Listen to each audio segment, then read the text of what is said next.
Hello black biker squad. ரீசெண்டாக நாங்கள் வந்து பார்த்தீங்கன்னா அலப்பி போயிருந்தோம். அலப்பியில் போட் ஹவுஸில் ஸ்டே பண்ணி ஒன் டே என்ஜாய் பண்ணுறதுக்கு நாங்கள் வந்து ஒரு பேக்கேஜ் போட்டிருந்தோம். இதில் பார்த்தீங்கன்னா நம்ம பைக்கில் போல ஃபர்ஸ்ட் டைம் பார்த்தீங்கன்னா ஃப்ளைட்டில் போகிற மாதிரி வந்து பிளான் பண்ணியிருந்தோம். இதில் சேலம் டு கொச்சின் வரைக்கும் ஃப்ளைட்டில் போயிட்டு கொச்சின்லேருந்து நம்ம வந்து ட்ரெயின் ஏறி அலப்பியை ரீச் பண்ணிட்டு அங்கே வந்து ஒன் டே வந்து போட் ஹவுஸ்லையும் நெக்ஸ்ட் டே வந்து பார்த்தீங்கன்னா நமக்கு வந்து இந்த ஷிகாரா போட் அப்படி ரைடெல்லாம் வந்து பிளான் பண்ணியிருந்தோம்.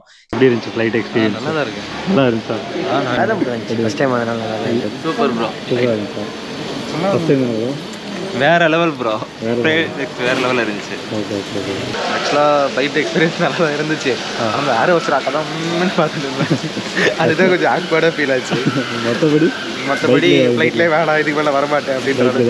இதுக்கு மேலே பைக் இந்த மலையில் பைக்கில் தான் வருவேன். ஆமாம், அதான் பிபி ஸ்கோர் என்னென்னு வச்சுட்டு இதுக்கு மேலே நானும் வந்துட்டு இந்த ஃப்ளைட் ட்ரிப்பெல்லாம் போட மாட்டேன். ஆமாம், ஒன்லி பைக்ஸ் தான் ஒன்லி பைக். மறந்துடு இதுக்கு மேலே ட்ரிப். ரெண்டாவது